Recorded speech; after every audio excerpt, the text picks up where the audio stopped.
Di seri mengenai stabilitas ini, kita akan mulai dengan membahas konsep dari stability atau stabilitas, lalu kemudian kita akan membedah konsep dan juga contoh-contoh em, stabilitas untuk sistem orde pertama dan disusul dengan sistem orde kedua. Nah, kita mulai dulu dengan why. Why, mengapa kita membahas mengenai stabilitas?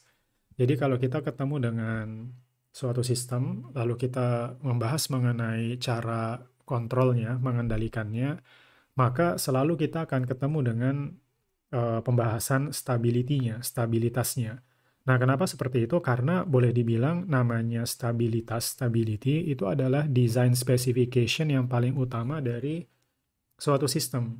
Ya, ini kalau kita bicara pengendalian sistem ya.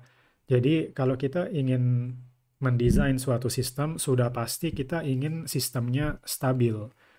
Nah, gimana kalau seandainya sistem kita tidak stabil atau unstable, maka sistem kita akan mengalami saturation, atau ya bisa juga kita sebut sebagai breakdown, atau kegagalan. Ya, bisa kegagalan mekanikal jika sistem kita full mekanikal atau juga kegagalan elektrikal atau kombinasi keduanya. Nah, contoh yang populer adalah contoh collapse-nya jembatan ya, Tacoma Bridge karena wind-induced vibration di tahun 1940. Nah, baik, kita mulai dengan general konsepnya terlebih dahulu dari stability. Definisinya apa sih? Kita punya bayangan yang disebut stabil itu seperti apa. Nah, tetapi definisi dari kondisi yang stabil itu ialah jika natural response dari suatu sistem mendekati nol jika waktu mendekati tak hingga. Nah, maksudnya seperti apa? Nah, kira-kira seperti ini. Kalau kita punya suatu sistem, ini biasanya kita berikan notasi G ya, atau H. Ya, ini adalah block diagram, sehingga ini kita bicara di S-domain.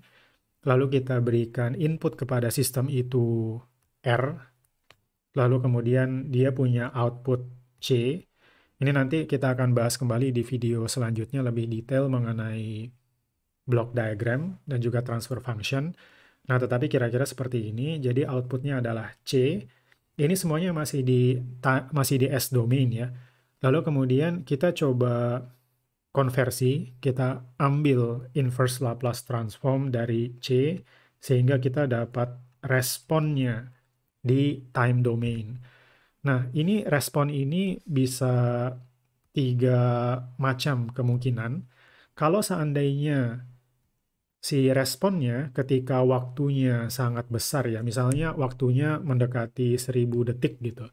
Nah, itu lama-lama mendekati nol. Nah, ini contohnya seperti ini. Jadi, awalnya tinggi, makin lama makin mengerucut, sehingga terus mendekati nol ketika waktunya 1000 detik.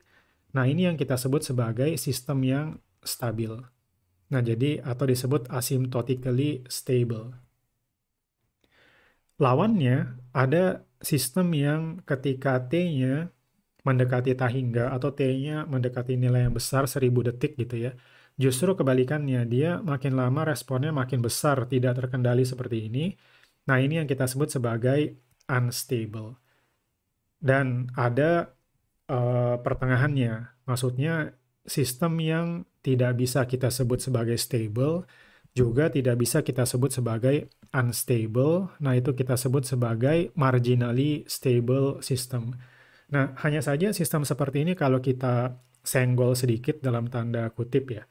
Nah, itu dia bisa masuk ke stable atau bisa juga masuk ke unstable. Nah, baik. Jadi kalau secara definisi yang kita sebut sebagai stabil itu ialah jika eh, apa namanya output ya respon C dalam fungsi T-nya itu mendekati 0 ketika T-nya mendekati tak hingga. Nah, ini yang kita sebut sebagai stabil, stable, dan juga sebaliknya.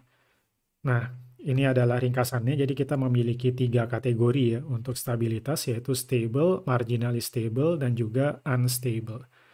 Baik, selanjutnya bagaimana agar kita bisa melakukan assessment terhadap suatu sistem. Kita perlu melakukan evaluasi ya, menilai suatu sistem tersebut apakah stabil atau tidak.